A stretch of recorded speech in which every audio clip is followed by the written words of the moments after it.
Yeah, and welcome to another edition of CLG Ard and Ratha Centenary Year podcast. We have a few of these in the can now. John McConnell and George Doherty are heading up. There's a few of us guest hosts. We're building up, I suppose, a few in a row here. I don't know exactly how many we already have recorded, but tonight I thought I would look back at a few lads that I played football with.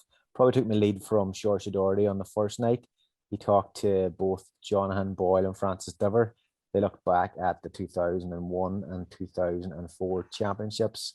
We don't want any kind of real overlap here. We're trying to keep the topics different. So I thought I would look at underage successes as I grew up, and maybe the good players and the best players that were influential in that their time. And I suppose when I talk about influential, I probably mean central, because the two lads I really wanted to talk to were really central in putting medals in a lot of people's back pockets, including mine.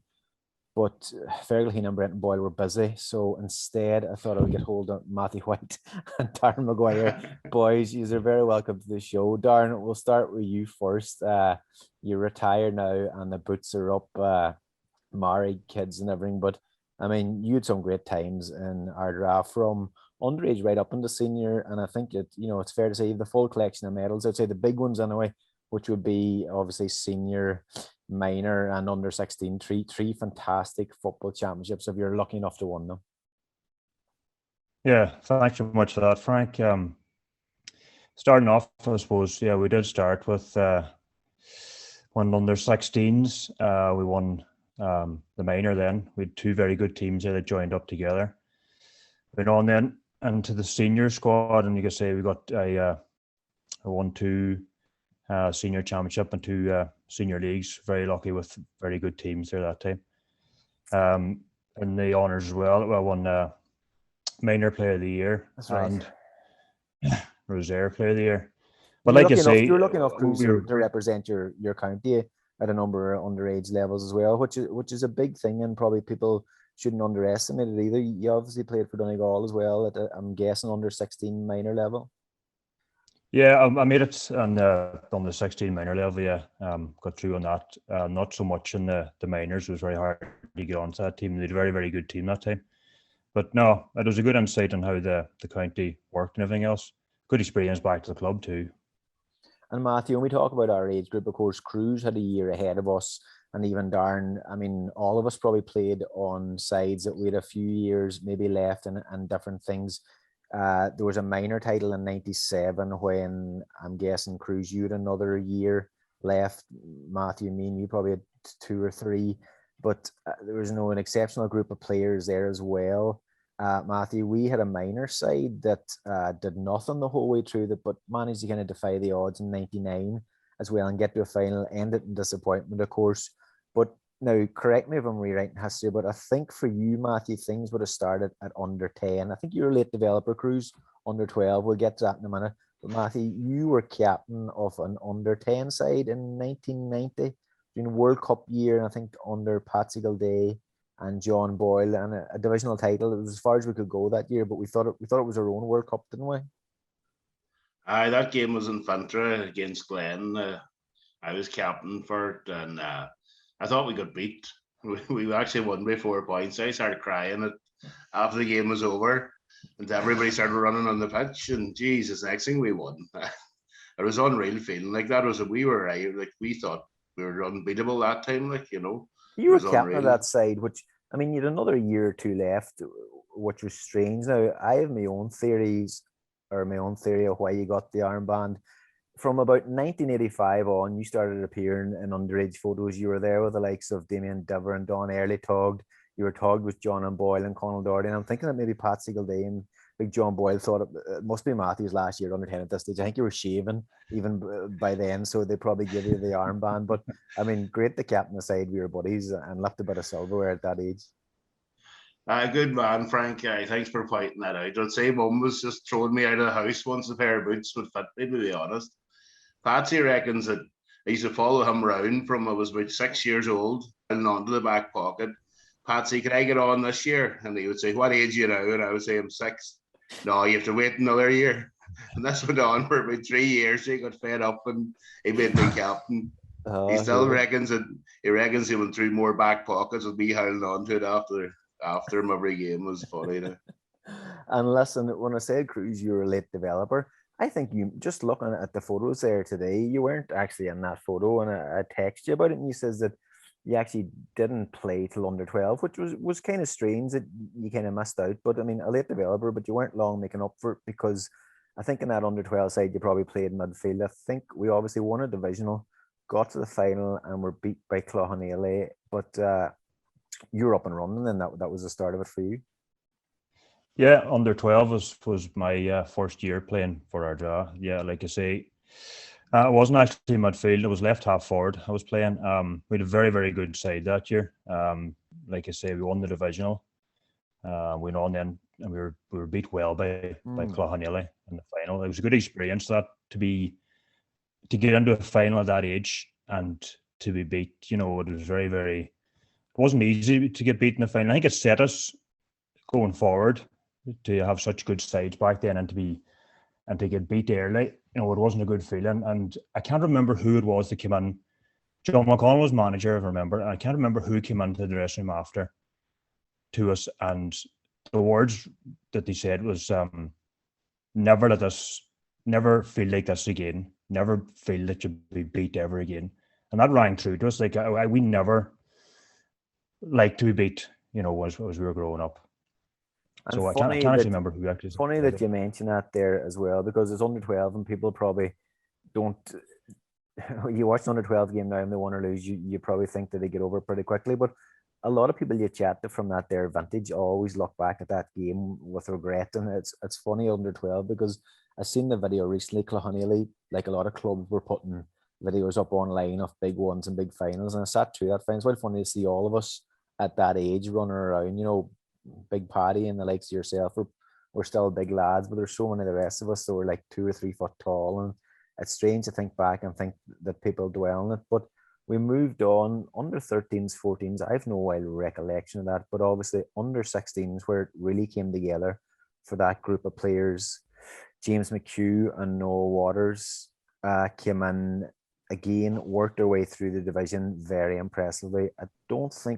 No, we did drop points. We dropped points down in Letcher to a half decent Narossa side. But now the referee, very sore on us that day. I can't remember who the ref was. Matthew, can you remember who that was? I remember something about that game. There was a two-sided coin thrown up between Stephen Gilday and Martin McShane. McShane went for heads, and the coin was never seen after that. But Cruz might tell you a bit more about it now, but I think Stephen lost that toss somehow. But can you fill me in, Cruz, what happened then? Yeah, it was very controversial start to the game. The referee never turned up. So, like I say, the coin that was tossed, it was never seen again. McShane won the toss, refereed the game. Like I say, they were a half decent nature team, but we would have thought we would have beat them. But there was a lot of it was a good enough first half. Coming up to the second half, then Letcher got a lot of frees that wouldn't be frees. They actually got a goal that was blown back for a free, but was played on. I think there was actually a few points that went wide that was given to him, but anyway, the game ended up as a draw. There was a bit of handy. There was fireworks at the end. I mean, leaving the field, there was a bit of a commotion. Declan Bonner was involved, and it was all pretty exciting around those little chalet dressing rooms that were down in Dewey. I think some wee fella wearing number 13, Tal Bonner, he was a has-been that day, if my memory serves me right. I'm sure I was behind you, Whyte, when I did that day. I was always brave when I was hiding behind you. I remember that now, all right. But it was, I suppose it kind of, I'm not saying it was a good thing to happen to that there side, but it kind of centered concentration again and got back down to it. Now, again, memories are sketchy in this. You might be fit to see. You'd obviously know Fergal, know well, Matthew, as well. I think we drew Cloughanele in a semi-final or quarter-final. John Paul Gawler, who was a very talented footballer for them, the likes of Fergal, John Paul Gawler, and Gareth Blake were probably the three best players in the county at that their time, head and shoulders above anything else. but there was one of those Ian Rush tournaments or one of those soccer tournaments on in Wales.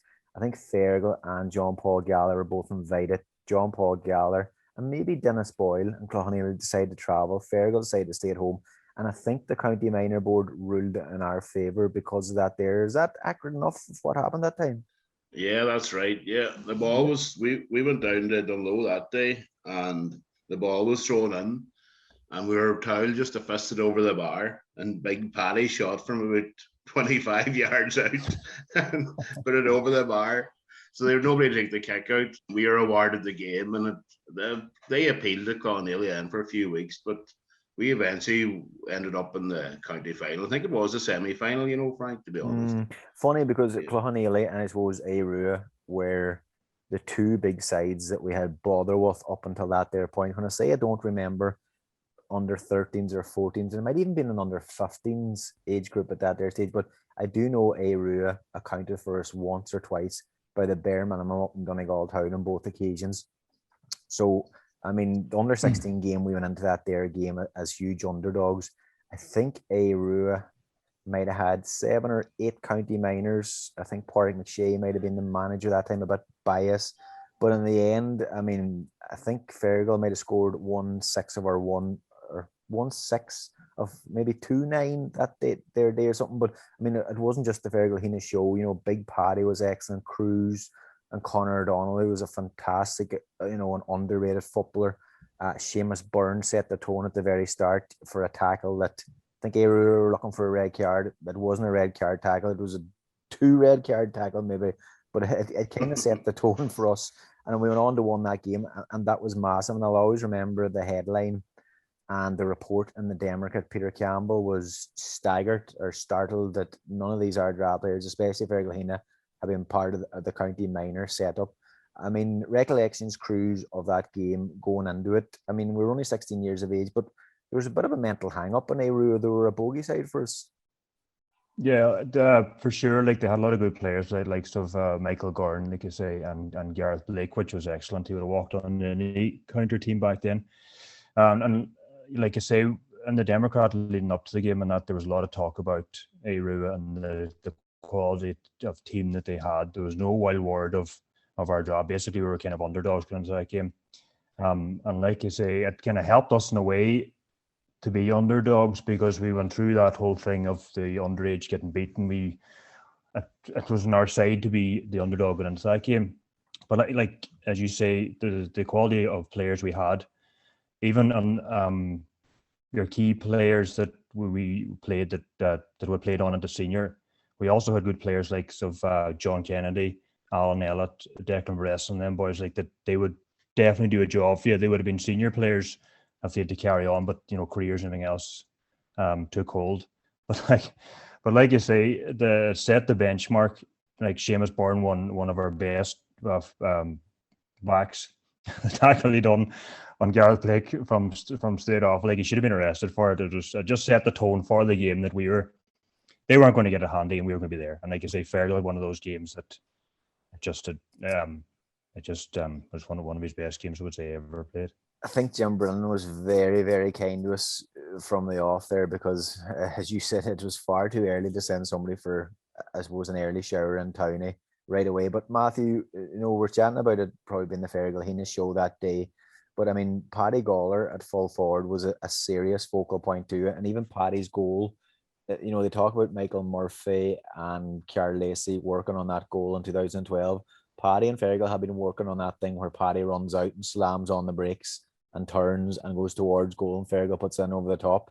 And to see something come off, like that there at that age group at under 16 at a time when tactics weren't that there huge. I mean, it was probably a real confidence booster as well. And I mean, I guess, I've watched the video loads of times. It was an absolutely fantastically worked goal. I suppose Big Paddy too, as a player, he was so unorthodox. He was so big and rangy, but he had serious natural talent and natural ability too. I mean, the stride of him, he was just such a handful for anybody coming up against him at full back. Oh, big time. Like, Paddy was unreal operator. Like, he was just, but as you say that was a drill. We done a training for a couple of weeks before it and we could never get it right. Geez, in the final, tried it one time. Hey, Harry put the brakes on, and Fergal just over the top boy back of the net. It was just I was a sub for the first half that day. You yourself, Frank. It's been me and you all year who was corner forward, and I went to America. I remember I missed the semi-final and final because I was an American holiday at 16. I didn't have much hope for us. I thought we were a bogey team. There was no Twitter or Facebook back then, so I thought I left the corner forward spot to you, but no, apparently somebody else snaked in and took it then as well. Hey, look, and so we're training away for the semi-final, and no sign. Next thing, one day afterwards, Bretton Ban was after getting a hat-trick in the community centre on the Friday night. That was the thing. Noel Waters landed him down with a car to go in the corner forward. Never was in Kentucky before. And I'm looking, I'm dressed in a Schmeichel jersey and all the United gear. Me there, what's going on here? So county final evening anyway, downtown, man number 15. Well, I swear to God, I was for home. I was going to walk home. And so anyway, half time came, Ban got the curly finger and I got the shout. And one of the first things I done was the ball was thrown in and the ball was hit in, and I was marking Philip Riley from Ballyshannon, and I shouldered Riley, and he must have riled about 50 times into the corner. And I got the ball. He was a good player. He's an unreal player, player. But Jesus, whatever way I connected with him, I can still see it. And I'll say that's all I done that day and Tony. But we had some great players like Cheney, Cruz and Crobb in the middle of the field. That's what I was going to move on to. It was Conor O'Donnell, Cruz, because I think out of all that age group then, people forget Conor was the first lad to play senior football. I mean, Brenton Boyle played senior football at 15, but he was a few years younger than all of us. Conor O'Donnell did it immediately after that final, before the likes of Fergal and before the likes of Big Paddy and Seamus Burnett. It's probably because he was so physical and he was ready at that there stage to play senior. I mean, you probably needed a bit of filling out to do. You were tall, but Conor just had the stickness to him. And I mean, in terms of his arms, his legs, he was a man, even at 15. And I mean, he was a bit of a rogue as well. You and him were such a brilliant contrast in midfield. I mean, Conor was mobile. I mean, don't get me wrong, but he seemed to leave a lot of that there for you, the ups and downs. And he just kind of manned that kind of square where, I mean, it probably was something we were guilty of, that we hadn't enough of those type of players. I mean, we could have counted them on one hand, but Conor was definitely one of them that, I mean, if you wanted to play fairly, Conor would play fairly, but if you wanted to play the other way, Conor could do that too. Conor was, I mean, he probably was a lad that maybe didn't get a proper run at senior too, just because maybe the seniors were so blessed at the time and they probably didn't. They had minor sides coming through, tripping over themselves every year, but in a different time and place, you know, Conor probably should have maybe got a better go at it. Would you agree? Definitely, yeah. Conor was an outstanding player. We would have played midfielder for a lot of years. We had a kind of an understanding together. It was one of those bonds that, you know, you can't really explain. He knew what I was going to do. I knew what he was going to do. Like I say, he at 16 years of age, he was strong. He was big, strong. He had the footballing head as well in him. He could read a game very, very, very well. We would have kind of a game plan before games. We would kind of look to see what kind of midfield they would have. And we would work it out between ourselves that maybe it might be better if he would take the stronger of the two midfielders, take them out of the game, leave me with the other midfielder, so I could do that up and down the field and all the rest of it. And he would man that square, help out in the defence. Like that, yeah. He was one of those people. Once after that game, he was established. He went in. He played a lot of them. The 21 footballers. He would have been on the panel for the seniors and that. Like you say, he should have got more game time with the seniors, but they were blessed with a lot of good midfielders. That was a kind of age group then, Cruz, when I suppose you get to 16 and you start making teams where maybe you have a year or two left above you, and you and Conor actually won a minor title with another year left. I think there might have been 11 lads still underage from that 2000 and what year are we looking at for that minor? 97, sorry. 97. I think, you know, to have a year left in it and to play midfield in a side, and even Brenton Boyle would have been playing centre half back on that side. Matthew, you were starting in that side, John Kennedy. It was a very, very young team. And I suppose we put the cart before the horse in the senses the following year when we should have been maybe winning that title with the same under-16 side. We kind of fell by the wayside and took right of the ball. And we'll get to that in a minute. But I mean, 97, a minor title is probably as sweet a title as you won. And anybody that's lucky enough to do that and senior, they'll always tell you there's a difference that if you get a senior medal early in your career, like you boys did, there's probably a hierarchy in the dressing room where, I mean, you guys are 18 or 19 and you're playing with boys maybe 29, 30, even the likes of Jimmy Bear, Patrick Larry, were still there that time, mid-30s. So you probably didn't appreciate it because you've been blessed with underage success, but a minor title with your friends and that, and maybe lads, it's probably going to be the last time they kick a ball because there's crews, you say careers and families getting away and people leave. Like that minor title in 1997 for all those lads was really special. Oh, It big was. time, like. Sorry, Matthew, you go on ahead there, Matthew, and I'll jump on a cruise then. No, it was that minor team. Like there were some unbelievable footballers on it. My God, like you had likes of Kevin Byrne, our Mark, like James Doherty was a good club stalwart. In fairness, Stephen Waters in the number 10. There was Eamon Dover full back. It was a wild mixture of like it took 11 under-16s into that minor team and won it was some achievement. Like yeah, Martin Bennett. Like I remember that there year. Obviously, we got to the final and didn't start well at all against St. Eunice. Martin Bennett came off, the bench in the second half, very impacting. But I know your Mark might have ended up with 6 or 7 points. I remember him booting a massive 45 right at the end. But we actually came back from the dead. They were shell shocked. I mean, even the reaction afterwards, they couldn't believe what had happened. It kind of reminded me a wee bit of the 99 semi-final, Matthew, when we beat Glenfin. Their players were just that annoyed and rattled. I mean, they kind of took the law into their own hands for the first 15 or 20 seconds after the game before things settled down.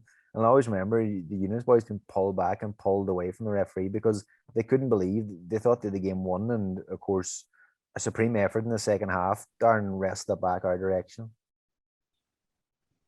Yeah, like that, going into that game as well, we were extreme underdogs. Ard had a very good record against Letterkenny and at any level, yeah. It could be funny just sort of cut you off. John and Boyle and Francis Dever had kind of talked about that kind of hang up. We talked about St. Eunan's, but I think we talked about Aru at our age group, but I think St. Eunan's in general across the board underage seemed to have Ardra's number. So I mean that was a good kind of circuit breaker in 97. It was a big one on a number of levels.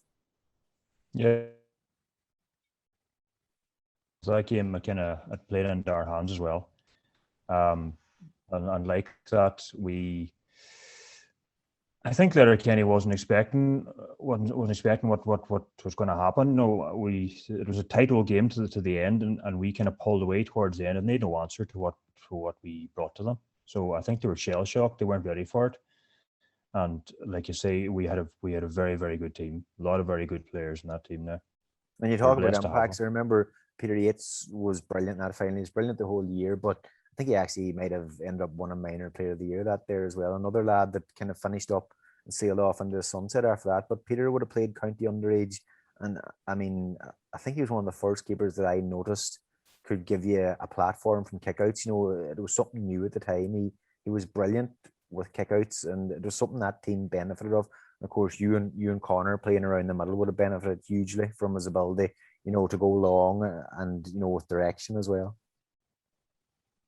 Yeah, it's funny when you say that. It's something that we worked on down in training, myself and Connor, the two wing backs, the two wing forwards, and with Peter, he could kick the ball 40, 50 yards onto your chest. So it was very simple. We worked at it, and it is, for people that were 16, 17, 18 years of age to be playing at that level with this kind of game plan. We didn't see it at minor level, and it worked. For nobody kind of knew what we were at. It took them a long time to figure out what we were doing. We signals here and there about where the ball was going to go in, and everybody on the whole team knew where the ball was going, but the opposition didn't really know. So it took a long time for them to cop onto it. But yeah, Peter, any man that you had in goals that could save points, it was a benefit for us. Like. Yeah, and I suppose, Matthew, moving on into 98, then that was at 1 and under 16 side. It was a side then it had 11 minor championship medal winners from the very off against St Unions still in the ranks the following year. I guess maybe that squad went into that year expecting to win it. I don't know if they were complacent. I remember going through the division and probably having 10, 15 points to spare over most sides. I do remember giving CLG a huge hammering down in Kentucky, but they'd finished second in the division, so they made it through to the divisional final. And a game where we were huge favourites up in Fintra, they actually got the better of us, and CLG went on to win the minor championship that their year. I mean, one of the biggest disappointments of underage games I can remember. And again, when anyone we meet up and we chat about under 12 finals, we also talk about that 98 divisional final where CLG kind of severed our momentum. And I mean, it was a huge disappointment, a huge upset. I remember, I think Nearly Byrne might have been in charge of CLG. They were extreme in how they played, dropped a lot of men back, played a sweeper in front of Fergalhina. I think they might only left one or two up top themselves. It was something that nobody really kind of would have had an idea at the time. It kind of spooked us, and we didn't get a handle on it, and we were eventually beat. It was disappointing because, as we said, that was a side that every year they went into a championship, they were probably expecting to win it or give it a good rattle, and we just didn't show up that day, or on a number of levels. I remember after the 97 final, we were in the All Navy for a few weeks, and I remember chatting to the CLG box should be friendly with, and they were there. We're going to win it next year. We're going to win it next year. We were kind of laughing, and they set out that year, and that was their goal to win it in 98 after seeing us winning it. So then that day in Fintra, we never nearly burned. Just he left two men. I think it was Paul Haggerty and Jared McBurty up front. He dropped the whole team behind the halfway line, and everywhere we turned, there were two men tackling. You just weren't used to this here. And then when you put the ball into Paddy and Fergal, there were two or three men around them. Geez, the two boys up front had two worldly games, and we just left Fintra, and we just couldn't believe it. We're looking at each other that we lost this year, and we're out. We were probably a bit over complacent with 11 of that team probably that played the final before, but it was just one of them games that you always regret that it just went too quick for us, But going back to the 97 final, Martin Bennett coming on that day was some lift. He was just, Bennett was the man at minor, and for double he was racked with the hamstrings, and he probably shouldn't have come on, but he was coming on, and we knew he had about 20 minutes in him, and he was in for every single break. And then he would give the ball to B, and I would give it to Fergal. And Fergal, I don't think Fergal had scored before Bennett came on that day. And he got 2 points.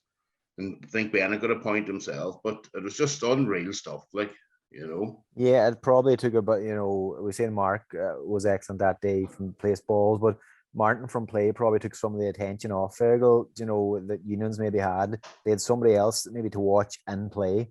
And it probably was a lesson that, it can open things up maybe for Fergal and Big Paddy to do their thing as well. But, I mean, we moved on into 99 then with a side that never really achieved much growing up, but no different in the way that our age group replenished the minors in 97. We had a cluster of lads coming in that were big enough to look after themselves by the time minor came along. They were only 15 years of age, but they were brilliant. I'm talking about likes of Kenneth Doherty, Stephen McHugh, Johnny Hearn, and Derek Boyle. I mean, that was a huge plus for us.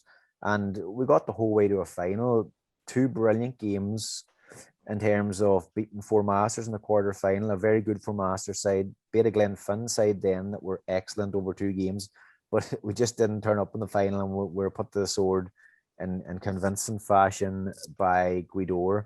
And again, it was probably disappointing because DG Cahir were in town that day, and we just didn't have to, experience it at the time. We had to watch a wee bit of it back that there night as well, maybe. And it was a disappointment because I suppose there were some fabulous young footballers, and all of us were in our last year at minor as well. And it would have been great after the disappointment of the year before, but it wasn't to be.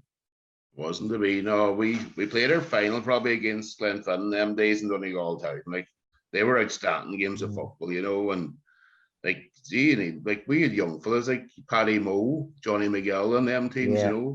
Derek Boyle was their main forward. It was unreal And that was the start of Kenny's career and Johnny's and all them lads. Like, and then to go to the final, think the boy, them young fellas, tell yourself, they were just shell shocked. They didn't know, they froze, and it never happened to them after that. Thank God, in the big game for Ardra, it was just came a bit soon for them, But Gidor were way better. My God, they were like the Cassidy and Paul Rua and Maguire boys like that there that are outstanding footballers for their They club. were an old minor team in the sense that the majority of them were in their last year. I think Paul Rue McBride might have had another year left, but I remember at the time reading the programme that most of them were kind of gone, and the point was kind of been made that we had a fair few underage, because you have to kind of remember the likes of Lee Waters and Brent Boyle, who were big players for us, probably still had another year left, and then as you say, that other cluster of 7 or 8,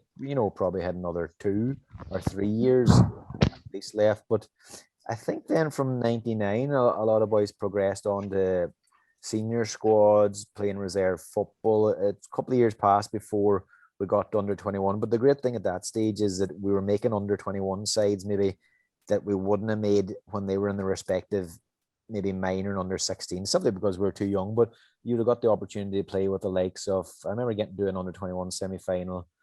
It was Peter McHugh's year and A. Brennan, Stephen Gilday. I think we might have beat Terman in a quarter-final. Lost to maybe A. Rua in a semi-final up in Donegal Town, and maybe St. Noel's went on to win it that their year. But that was great as well. I mean, sharing a field with those kind of boys at that their time and their careers. I mean, some fantastic footballers there as well. Cruz. Sorry, yeah. We would have played, like I say, the under 21s. We had a lot of mix of the older generation, and it was a pleasure to play with them boys. Like the Peter and A and them, Stephen Gilday. And Kevin Borden. It was good. It was a good experience. It brought us on a lot. Like I say, we'd have played under 21 for maybe 4, 5, 6 years. Brenton, I think, played for 6 years for the 21s. But really, it really helped their careers to play with them lads. A mix of football, a big step. But I think it helped us to move into the senior. There was a serious level of, like, when we talk about our own age group and you look back through rose tinted glasses, you kind of think, you wonder why lads maybe didn't kick on and play more senior, but you kind of forget that, the vintages above and below that there were winning as well. I mean, the Damians and Don Earleys, and then you had the John and Boyles, the Connell Dohertys after that there. Then it was Mark Whyte's, say Kevin Burns age group, and then obviously us. But then immediately after that there, as we said, you had the likes of Derek Boyle, Johnny Hare and Stephen McHugh, and then, coming after that there, the likes of Matthew Maher, Declan Gawler, Gareth Conker's era. So there was all good minor sides building. And I think when you guys won a senior title in 2000, by the time 2004 had come along, the groups maybe immediately below us had made that jump to senior, and John McConnell would have replenished that their senior side. And I think the likes of Declan Gawler, Maher, Conker, these boys had come in, and Johnny Hare and obviously Stephen McHugh, and they were senior footballers at that stage. I mean, there was such a brilliant conveyor belt of underage talent that I suppose in the here and now, and maybe what we're experiencing as a club on the field of play, we probably took it for granted back in the day just how much good footballers maybe passed through the fingers, because nobody went begging anyone to join senior panels. I mean, you had to go and kind of earn that there spot for yourself. And I mean, managers picked the best players that were there and put their hands up, and there was serious competition there for, a decade or a decade and a half, wasn't there? Oh, big there was. Yeah, go on, Cruz. No, there was. It was great to have that conveyor belt of players coming into the senior squad, and like you say, it put big pressure on management and the actual players on the field that you weren't guaranteed a spot at any game.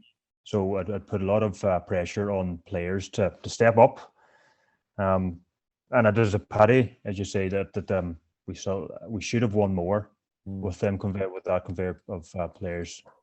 I think it's something, Matthew, I kind of forgot about, only for John Boy and Francis never mentioned it there. 2003, we lost a semi-final for Masters at senior level, and listen, they went on to win it, but there's probably regret there for all those boys that that they didn't kick on, because I mean, it probably would have been another medal, and 3 championship medals. Some of those boys then they have 2, but a lot of those boys would have had 3 off the back of that there. I mean, that's mighty currency in the back pocket. But I mean, at the same time, you know, to have 2 senior medals, if you're lucky enough to that there, it's great. I'm just looking at the clock here. We've 5 minutes left. So we'll briefly touch, it was an underage look back there, a bit of reflection, but we'll just talk briefly on those senior championships. Matthew, you were involved in the 2001. Obviously, Sean was playing as well. A great thing for you. And listen, you know, we're talking about players making the most of what they have. You know, people look at Paddy McGran that there and different players, for example. But I mean, you put in a massive 2 or 3 years around that there stage where you went from maybe, you know, making your own age group and that there, no bother, but making then sides that you had a few years left in, and then making senior sides that were good enough to win championships. I mean, do you remember what kind of spurred you on that there time, you know, and give you, you know, the motivation to push yourself? I was just really that we were in '97. We were put out of the under-16 championship in the league stage. So it was either I was very very unfit at that stage. Like, and it was either scratch around the town or go down training. So I just started training 4 times a week, and next thing the weight started coming off, and next thing you started getting better at football. You got your chances and you took them. That's the way I done it. And geez, next thing then you were in wild shape come 99, 2000, and Johnny D anybody who trained Johnny D give him a fair crack at the whip. And I was lucky enough to be one of them bucks that stuck at it and bought into Johnny D's method. And I've always like, geez, it was a proud day to be playing in the same pitch as my brother, like Sean. And first of all, it was Mark and then Sean. And it's just, them memories always stay with you. Like, it's great, like, you know. And Cruz, you're a part of both those squads as well, 2 senior medals. The celebrations afterwards were brilliant. Of course, Matthew, you missed the celebrations in 2004. I think you dislocated the shoulder in that final, didn't you? Hey, there's still a civil case there, Craig, yet. I wouldn't be talking about that yet.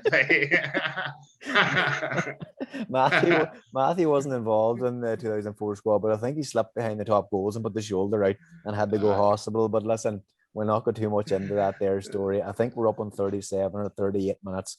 We've the free version of Zoom here, so I think time is just going to beat us, and that makes sure I have the last word as well. Matthew can't come back and hit me with it. But listen, man, it's been brilliant chatting to you, and just very quickly, both of you. I mean, how much do you miss football, Cruz? How much do you miss it? Yeah, I miss it. Yeah, it was a big part of my life. I got to the stage where I got to, you know, you have family and work and the house had to be done. So it's one of those things. I'm glad I played as much as I did. For any young ones that's watching this, play as much football as you can until you're hardly fit to play anymore. Yeah, you'll miss Matthew, it. You will. Quickly there, we're down a minute and a half. What about yourself? I mean, would you love to roll back the clock? Listen, you would, like, but for the hardest is the first 2 or 3 years when you're out to the wire and you're, God, look at, geez, I'd love being there, but it never leaves you, like. So that's any game I always stand away over the other side, so you can't annoy nobody and you can't get annoyed, you know. So it's just play as much football as you can. Yeah, well, listen, I think there's a 3rd team championship this year. I don't know if Ard have entered the team, but one of these 2 might take on the job. Sure, it might give us an excuse maybe to get together on a Saturday evening when things open up again and we can get out for a pint. We don't need an excuse. Listen, man, I appreciate that there, and brilliant chat. And sure, listen, stay safe and we'll talk soon. Good man. Thanks, Frank. Good luck. All right. Cheers.